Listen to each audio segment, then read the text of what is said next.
My name is Ethan Moore, an ordinary lawyer in Gotham City. Ordinary, in this godforsaken place, is practically a rare quality in itself. My work mostly involves handling commercial contract disputes, occasionally helping some poor soul with a divorce case, or haggling with insurance companies after some supervillain flattens half a street. Basically, I try my best to stay away from the types who scale walls, wear tights, or have laughs that could scare you to death. I thought I was doing a pretty good job of it, until I received that commission. It arrived silently like a ghost. An unsigned courier delivery, containing only a thick, black file folder with a certain metallic coolness to it, and a commission letter concise to the point of being unsettling. Client's signature, B. Content: to draft and secure a last will and testament with the highest legal validity. Upon confirmation of the client's death or permanent disappearance, criteria detailed in Appendix 3, Section 17, Subclause B, execute strictly according to the will's clauses in sequence. The fee was an astronomical figure I had to count 3 times to believe, and the advance payment had already been deposited into my secret Swiss bank account. The contents of the appendix were even more bizarre. It didn't involve ordinary real estate or stocks, but rather the handover sequence for supreme authority over dozens of Wayne Enterprises subsidiaries, secret laboratories, and overseas safe houses. The activation and fund flow directions for several anonymous accounts named after birds. Control transfer agreements for Gotham City's subterranean networks, abandoned subway lines, and even certain private satellites. Activation instructions for a city-level emergency contingency plan, hundreds of pages long, titled Watcher Protocol, and various codes and directives I couldn't comprehend at all, but sensed danger radiating from every letter, such as Purge the Night, Spider's Nest, Ghost Protocol, Robin Project Final Phase Assessment. My first reaction was, what kind of lunatic is playing a prank? Is this some new type of cyber scam? But that damned advance payment, enough for me to retire early and travel the world, was sitting right there in my account, emitting a cold and tempting glow. The client's information was encrypted. I had no way to verify who B actually was. But I knew that in Gotham, anyone capable of orchestrating something like this, and fond of using initials, was likely not someone to be trifled with. But I'm a lawyer with professional ethics and a craving for money. Client confidentiality is sacrosanct. Suppressing my unease, I spent a full week organizing the contents into a rigorous, standardized, and legally airtight will. Every clause, every word, was meticulously reviewed and refined. I even thoughtfully added disclaimers and supplementary notes for some of the more sci-fi clauses to prevent future disputes during execution. Then, following the instructions, I uploaded this electronic will, enough to give any federal agent a heart attack, to a designated, heavily encrypted server, setting the trigger conditions, the client's vital signs absent for more than 72 hours, or the designated contact failing to perform security check-in for 15 consecutive days. I thought it was just a lucrative, albeit somewhat bizarre, piece of business. This will, I figured, would most likely gather dust in a server corner forever, much like peace in Gotham. Until that night, 3 days later, I was just about to enjoy a rare, quiet evening, one without gunfire or explosions, when an emergency news bulletin interrupted the broadcast. Mr. Bruce Wayne, Gotham City's renowned entrepreneur and philanthropist, went missing this afternoon. His private jet lost contact over the Bermuda Triangle and is presumed crashed. Wayne Enterprises has activated its highest-level emergency protocols. Bruce Wayne, B. Almost simultaneously, my phone, my computer, even my smart coffee maker, all started blaring alarms like crazy. The same interface popped up on the screen, the will I personally drafted, the first page displaying in scarlet font. Trigger conditions met. Will Clause 001. Execute Nightfall Protocol. The next second, outside the window, all the lights of Gotham City, as if snuffed out instantly by an invisible hand, plunged into a dead, silent darkness. Only the giant W logo atop Wayne Tower lit up with an ominous, bat-shaped red glow. My coffee cup slipped from my trembling hand, shattering on the floor. What the fuck? Who did I write this will for? Gotham falling into darkness was merely the first step of the Nightfall protocol. Immediately after, my inbox began to be flooded by a tide of system notifications. Watchtower Protocol Phase 1 initiated. All major city transportation hubs have been sealed off. Wayne security drones have been launched for patrol. Clock Tower Echo system activated. Encrypted communication channels opened for specific personnel. Arkham Lock program running. Asylum external security systems raised to maximum level. Internal power systems. Entering maintenance mode. Internal power systems maintenance. What the hell does that mean? Before I could even think about it, an encrypted video call request popped up. No caller ID, just a bat symbol. My palms started sweating. I knew what this thing meant. Trembling, I answered the call. On the screen appeared a blurry figure, seemingly in some kind of high-tech cave. The voice, electronically altered, was deep, raspy, and carried an undeniable tone of command. Lawyer Moore report. Why was the will triggered? I don't know. I felt my tongue twisting into knots. The news said, Bruce Wayne. Wayne's disappearance is not confirmed as death. The will's trigger conditions are too sensitive. Terminate all protocols immediately. I'll try. I frantically tried to operate that damn will execution interface, only to find the terminate button was grayed out. Beside it was a line of small text. Manual intervention prohibited during protocol execution, unless executor authority is changed. Can't terminate. I yelled at the screen. The system's locked. It says, unless the authority changes. The figure on the screen went silent for a moment, seemingly processing information rapidly. Then, before he could say anything more, the call was forcibly disconnected. Immediately after, more system notifications flooded in. Will Clause 002. Execute Asset Protection Directive. All Wayne Enterprises liquid assets transferred to offshore encrypted accounts. Stock equity placed under temporary freeze. Will Clause 003. Execute Estate Distribution Plan. Notify primary designated beneficiary, Dick Grayson. Dick Grayson, Wayne's former ward?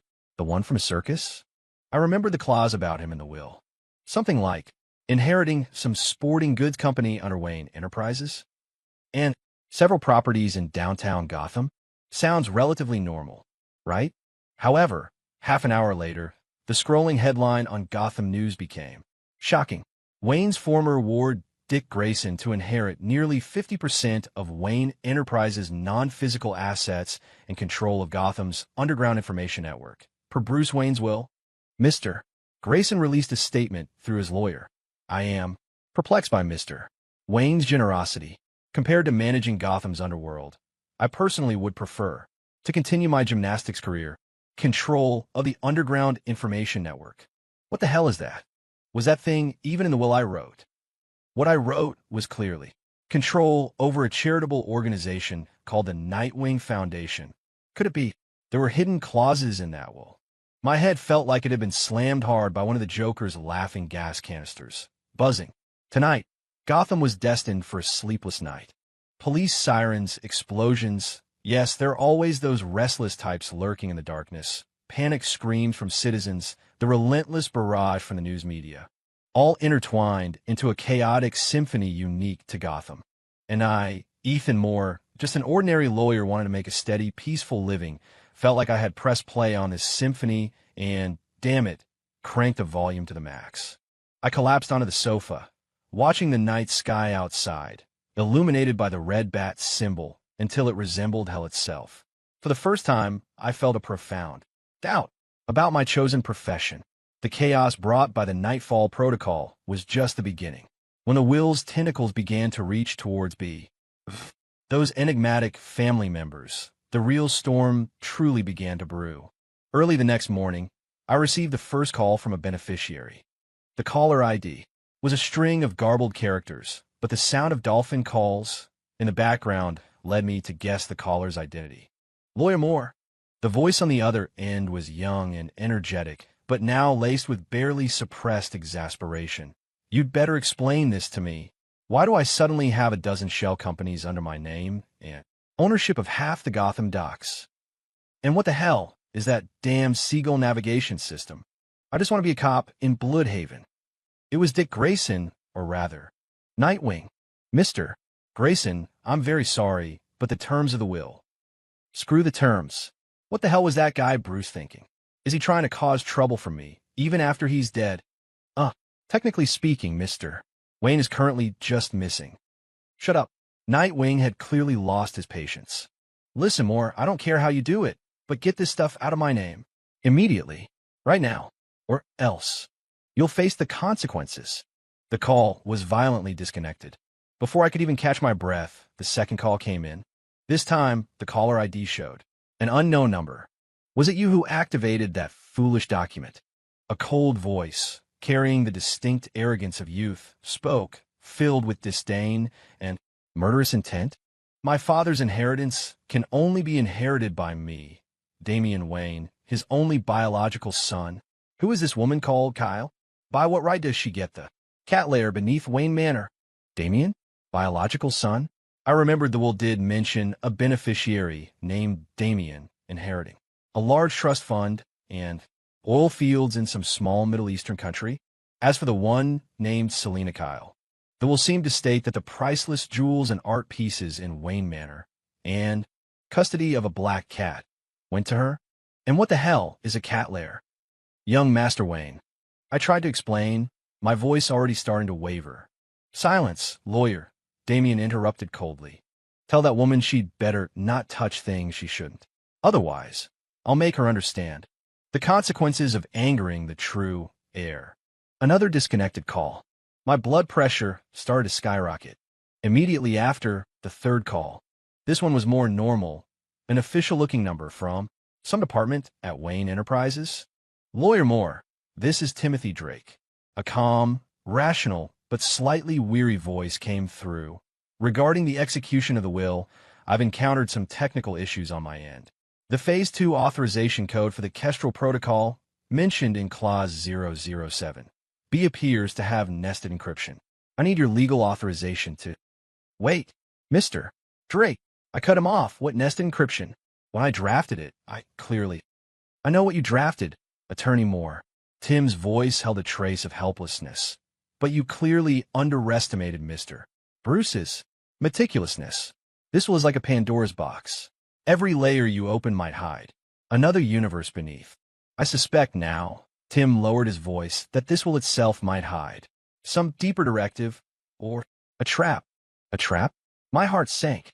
After hanging up, I stared at the will interface on my computer screen, still automatically executing, feeling like a lost lab rat in a maze, while the maze's designer watched me run in circles from some unknown corner with a malicious smile. This isn't just estate distribution anymore.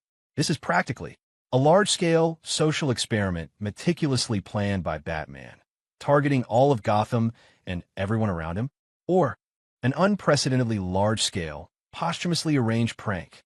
My law license. Can I even keep it? Just as I was tearing my hair out over these Bat family problem children, the will execution system delivered another gift. Will Clause 008. Execute Caged Bird's Whisper Protocol. Target: Arkham Asylum. Instruction: temporarily cut main power system for 30 minutes. Activate backup power. Simultaneously transmit encrypted data packet to specified terminal. Terminal ID: Joker H_H_H. Seeing that terminal ID, I almost couldn't breathe, nearly fainting on the spot. Transmit an encrypted data packet to the Joker. And during a power outage at Arkham? What the hell were you thinking? Did you think Gotham wasn't chaotic enough? I frantically hammered the terminate button, but it remained stubbornly gray. A 30-minute power outage might just be a brief inconvenience for an ordinary place. But in Arkham, the place holding Gotham City's most dangerous and insane criminals, 30 minutes is enough for any kind of horror to unfold. Sure enough, almost the instant Arkham's main power was cut, my phone was flooded with emergency communications from the Gotham City Police Department, GCPD. More. What the hell did you do? Arkham's backup power system has malfunctioned. Cell lock controls in blocks B and C have failed. Commissioner Gordon's roar nearly shattered my eardrums. What? Impossible. The will only said to cut the main power and activate the backup.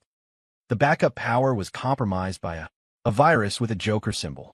The whole asylum is in chaos. Our people are urgently. Commissioner Gordon's voice cut off abruptly, as if something urgent happened on his end. I watched the live broadcast of the Arkham riot on TV. Flames filled the screen. Faint sounds of crazed laughter and screams could be heard. I felt my blood run cold. The Joker, that source of chaos in Gotham, the embodiment of evil. Bruce Wayne's will actually left a back door for him. Why on earth? Could it be they had some unknown agreement between them? Or a deeper connection? I dare not think any further. I felt I was touching upon an extremely dangerous secret, one capable of dragging all of Gotham into the abyss. 30 minutes, as long as 3 centuries. When Arkham's power was finally restored and the riot was barely contained, it was rumored a few less important villains had accidentally disappeared. Commissioner Gordon called again. His voice was exhausted, laced with suppressed anger. More. I don't care what the hell is going on with that will, but it's turning Gotham into hell. Bruce. He protected this city while he lived. I don't believe he'd want to destroy it after his death. Gordon's voice held a trace of pain and confusion. There has to be something wrong here. Hanging up the phone, I looked out the window.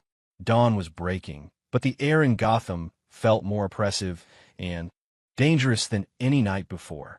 I had a strong premonition. The Arkham riot was just the beginning. This damned will, like an opened Pandora's box. What more terrifying things would it unleash next? And what was I, the one who personally opened the box, supposed to do? After experiencing the Freedom Day terror, at Arkham, I made up my mind. I had to stop this will from continuing its execution, whether it was for Gotham City or for my own life and law license. I locked myself in my office like a red-eyed hacker. I'm just a lawyer, facing that damned will execution interface, trying every method I could think of. Try to find legal loopholes. Sorry, I wrote this one myself. It's flawless and airtight, unless one could prove B was mentally incompetent at the time of signing. But who would dare perform a psychiatric evaluation on Batman? Try to crack the system technically? The top-tier hacker I hired at great expense, supposedly capable of breaching the Pentagon, stared at that pile of bat symbol code for 3 days and nights. Finally, sporting 2 massive dark circles under his eyes, he told me, "Mr. Moore, this thing, it's not an ordinary program. It seems to have a mind of its own." A mind of its own? Are you fucking kidding me? Unwilling to give up, I decided to take a desperate measure: physical deletion.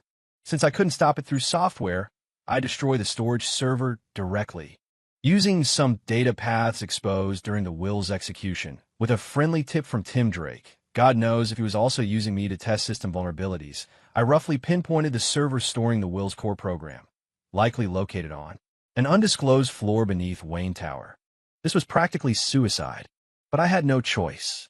On a stormy night, Gotham nights always seem rainy. Like a clumsy spy, I evaded, or perhaps was deliberately allowed past, Wayne Tower's perimeter security and infiltrated the Gotham landmark.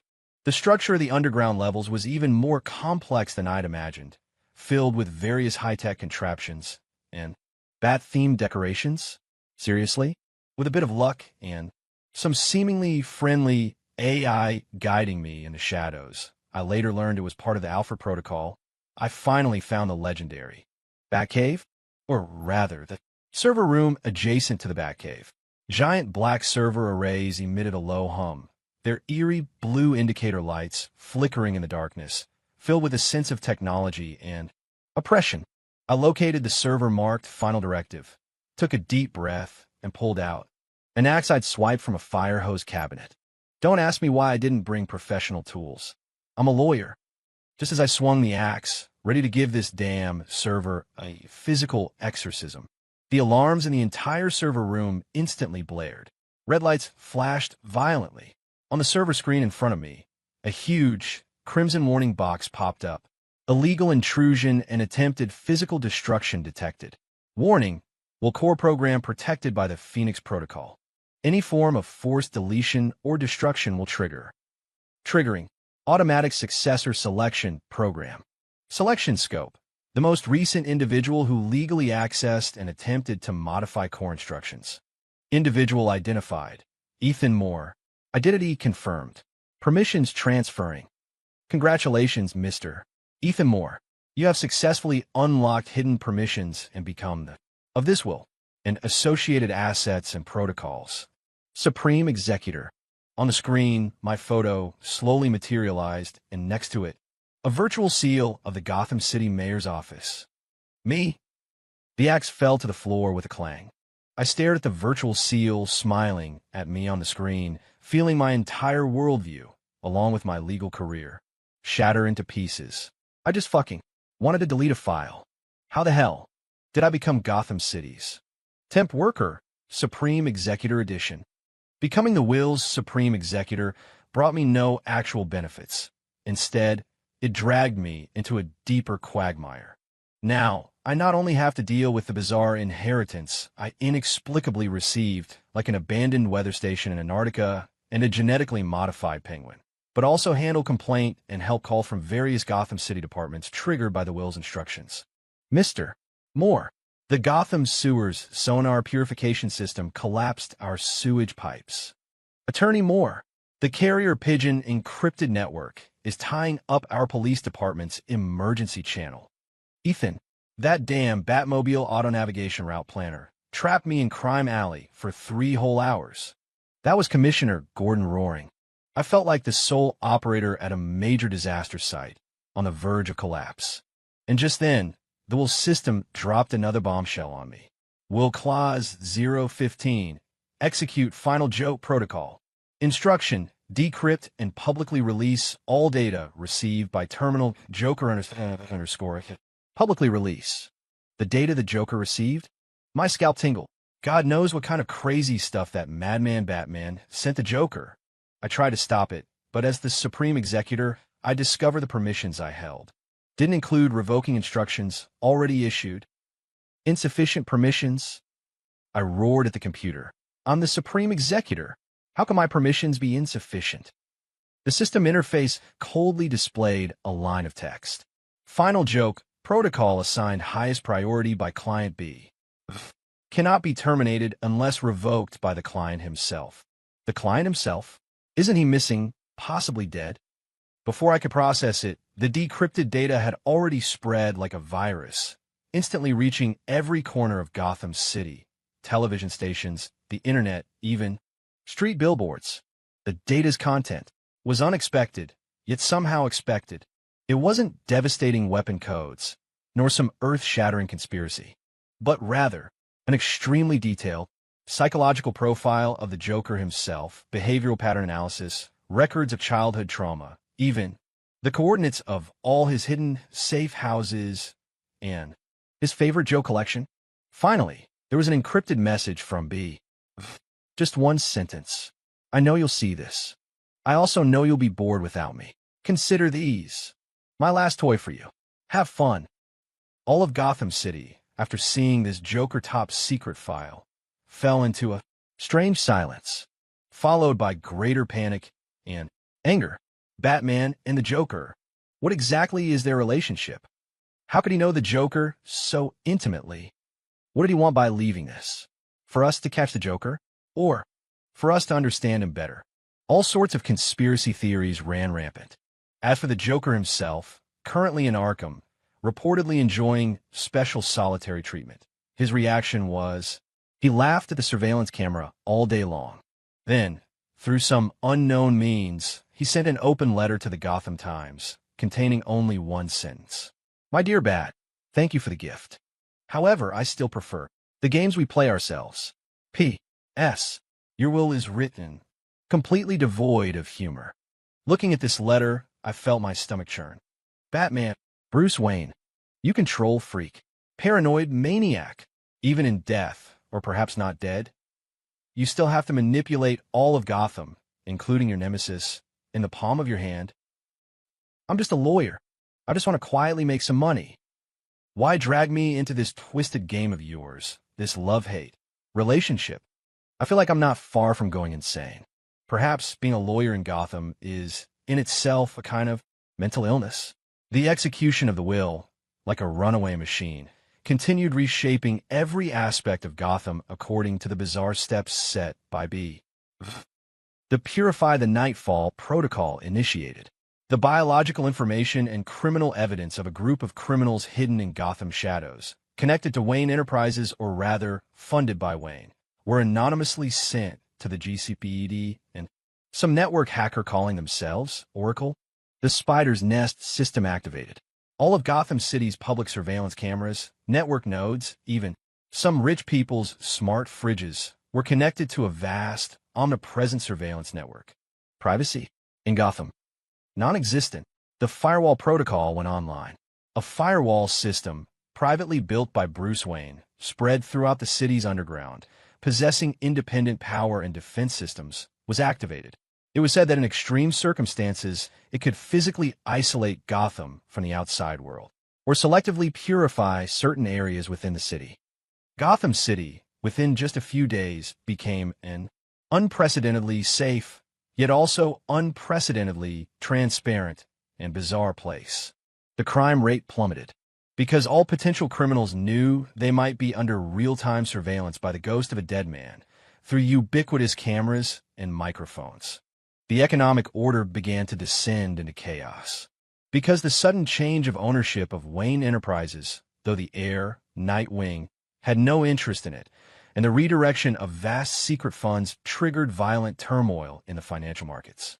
The citizens' emotions, after a brief sense of security, were quickly replaced by a deeper kind of panic.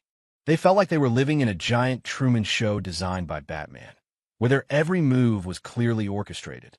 And I, Ethan Moore, the nominal chief executor, had completely become Gotham City's busiest and most helpless steward. My office had practically become Gotham City's temporary command center, though I couldn't command anything. Every day, people from different departments, different factions come knocking. The GCPD wants me to grant surveillance access to the Spider's Nest to catch the ones who slip through the cracks. City Hall demands I immediately shut down the Blaze Bureau, fearing that thing will get out of control and become a doomsday weapon. Members of the Wayne Enterprises board have tried to bribe me into changing the clauses in the will regarding the equity freeze. Even a mysterious woman claiming to represent Catwoman came looking for me, asking about the specific location of the cat's lair and the breed of the black cat inside. I feel like an intern pushed onto the operating table, holding all sorts of high-tech scalpel system permissions, facing a critically ill patient Gotham City, suffering from dozens of complications, yet having absolutely no idea where to make the first cut or even how to use these instruments. Every document I sign, every confirm button I press, could trigger fresh chaos. I started losing sleep, losing hair, feeling mentally adrift. Walking down the street, I always feel countless eyes watching me. The bats, the jokers, the polices, the criminals, and the ordinary citizen's eyes, full of curiosity and resentment towards me, this temporary steward. I find myself missing the days of handling business contracts and divorce cases. Back then, the worst I faced was financial loss and broken hearts. But now what I face is the collapse of all of Gotham City. Gotham's mayor is a typical Gotham-style politician, righteous in public, while privately entangled in murky relationships with all sorts of shady characters. But faced with Batman's posthumous influence, even he is powerless. The entire city's operation is practically held hostage by that damned will. Civic systems are disrupted by all sorts of inexplicable protocols. The economic lifeblood is choked by the frozen Wayne assets, and panic spreads among the citizens like a virus. Finally, he called me himself, his tone filled with unprecedented humility and desperation. Mr. Moore, the mayor's voice sounded like he hadn't slept in days. I know. You are now the executor of that document. On behalf of the Gotham City Council, I implore you, find a way to stop all this. Stop. I gave a bitter laugh. Mr. Mayor, do I look like I have the power to stop any of this right now? I can barely control the coffee machine in my office. Last night, it made me a cup with bat-shaped latte art. Mr. Moore, please be serious. The mayor's voice rose slightly. Gotham is on the verge of spiraling out of control. It's like a ghost manipulating this city. If this continues, we'll We'll collapse ourselves before the supervillains even make a move. I understand your anxiety, Mr. Mayor, but the problem is it has a mind of its own. I try to stop it, and the result? I shuddered, recalling how I was made the chief executor. The result was terrible. Then what do we do? The desperation in the mayor's voice was almost palpable. Are we just going to stand by and watch Gotham be completely ruined by a dead man's program? Perhaps.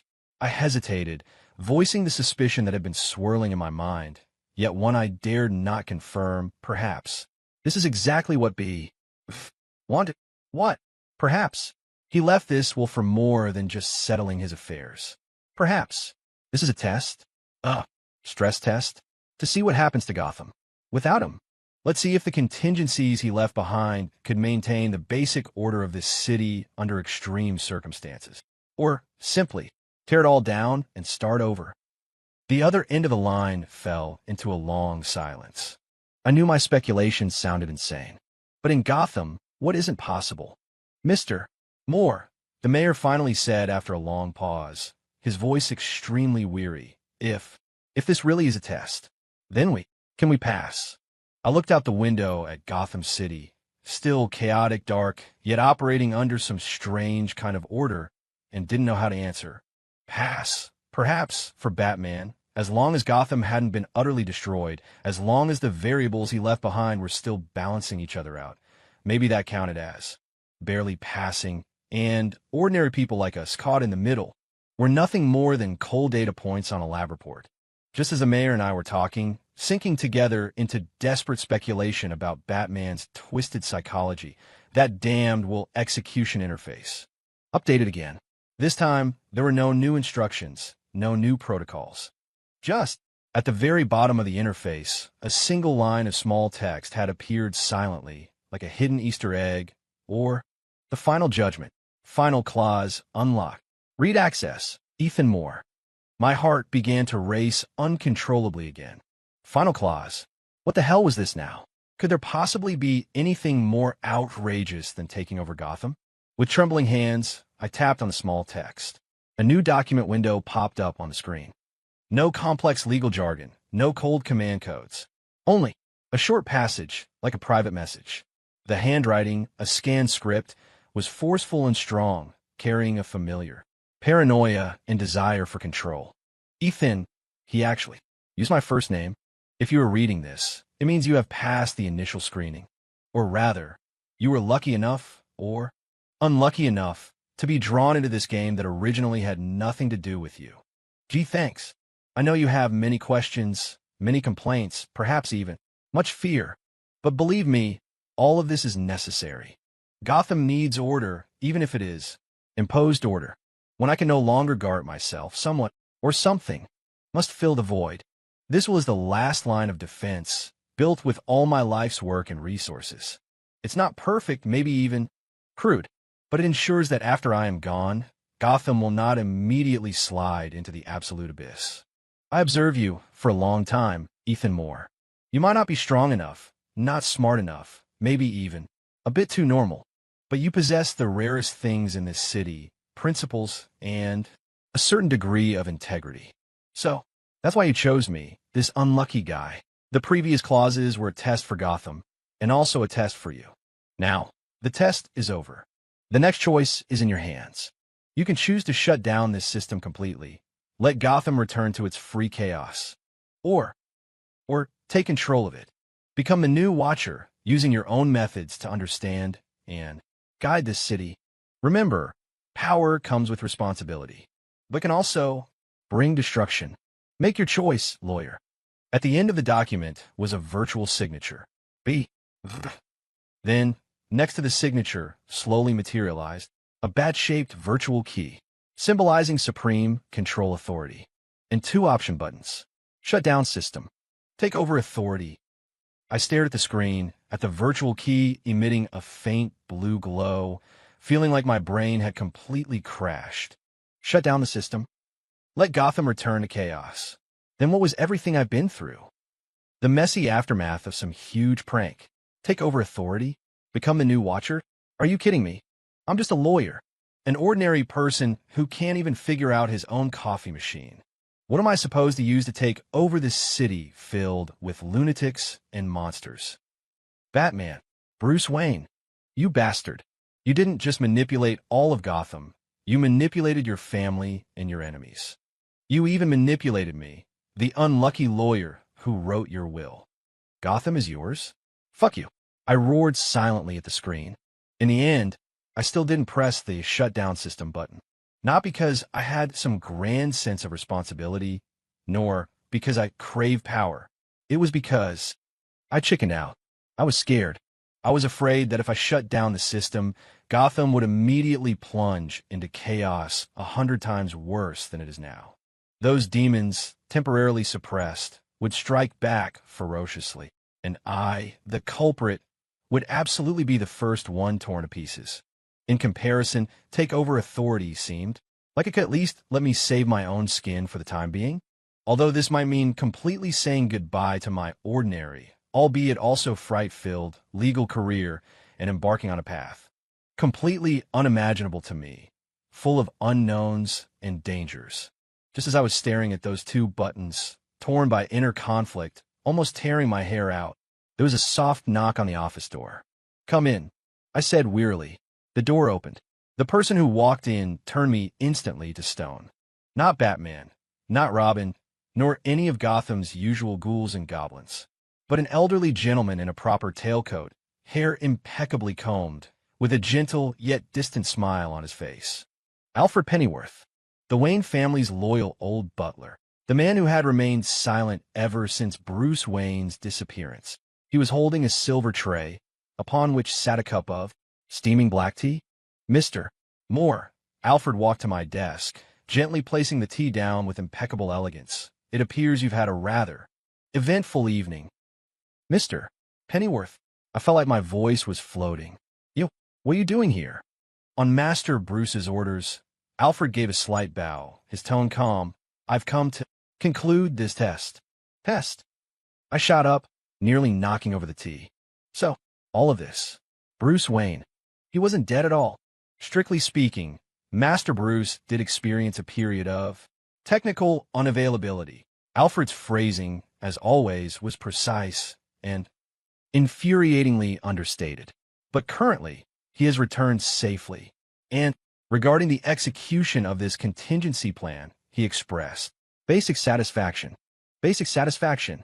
I looked at Alfred's calm, unflappable old face, feeling 10 days' worth of accumulated anger and grievance instantly rush to my head. Basic satisfaction. He turned the entire city upside down. He ran his family and friends ragged.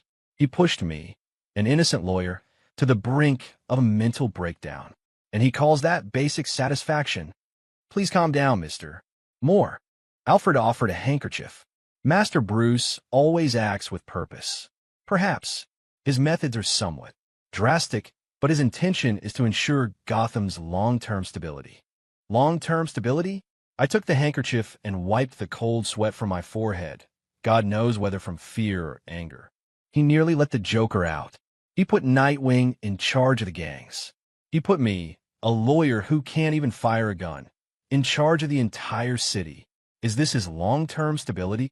Perhaps Master Bruce simply wanted to see what everyone's potential is under extreme pressure. Alfred adjusted non-existent glasses. And also, to test your ability to handle commissions from special clients. I was too furious to speak. "Oh, by the way," Alfred added, as if recalling something, "regarding your authority as chief executive. Master Bruce suggested that, if you wouldn't mind, you could retain it for the time being." "What?" He said Gotham always needs backup plans. Alfred gave a knowing smile. "And you, Mr. Moore, are now the most crucial part of that plan." Also, the old butler glanced at the little interface on my computer screen regarding the Final Joe protocol. "Master Bruce asked me to tell you that his game with Mr. Joker is far from over. He suggests you needn't worry excessively." "Not worry." I looked at Alfred, feeling like I was about to burst a blood vessel and drop dead right there. In the end, all the anger, frustration, and fear dissolved into a long, weary sigh. I collapsed back into my chair, feeling utterly drained. Mr. Pennyworth, I said, using the last of my strength, give me a glass of your strongest whiskey. Thank you. Alfred smiled and nodded. Gladly, Mr. Moore. And welcome to this world. Outside the window, dawn finally broke over Gotham City.